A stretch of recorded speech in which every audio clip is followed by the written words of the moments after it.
Let me go to Walt. Walt's calling us from Florida. Hey, Walt. Hey, how you doing? I'm doing well. Dan, I got a quick question. I've been in education now. I'm starting my 30th year, and so retirement's right there. I'm in the pension plan in the state, but they allow us one-time switch over to an investment plan, and I'm thinking about doing that right before I retire. Then I can pull it out and reinvest it, in annuities, Christian annuities, or things like this, and get out of the pension plan. What's your take on that? Well, here's what I would say I'd want you to do first. Walt, I like your thought. I like your idea. I'm not against that. As a matter of fact, I think it's a great plan.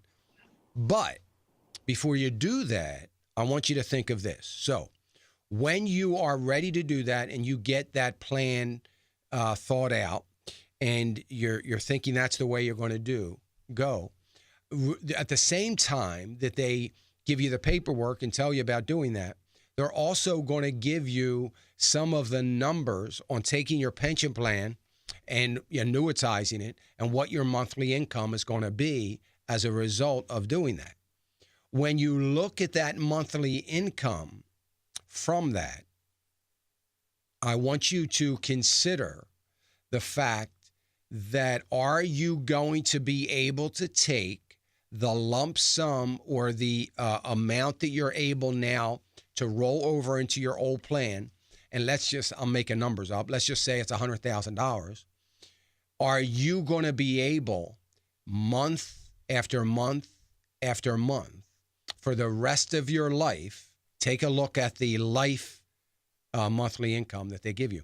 Or do you think you're going to consistently be able to make that kind of income over your lifetime? And sometimes you'll be able to, sometimes you won't. Sometimes there are very good income numbers that they give you. Sometimes they're not so good, and you have to look at that. And I would weigh that against doing charitable gift annuities. I'd weigh that against investment income and so on and so forth. Because there's something to be said for the consistency of the income. So I don't want you to here's the problem that we've made, and I pointed this out in my case of income statement that I wrote. You can get that on the website at financialissues.org. You ought to, read that. But one of the mistakes that we have made as retirees over the years is we immediately jump at that lump sum rollover or distribution because it's a big number. And we think, wow, that's $300,000 or whatever it is. It's a big number to us. And we think, surely, I want to get my hands on that. I want to have the availability to get my hands on it. I want to have control over that. And that's what I want to do. All the while, we're not thinking about our consumption needs in our retirement. We're not thinking about that.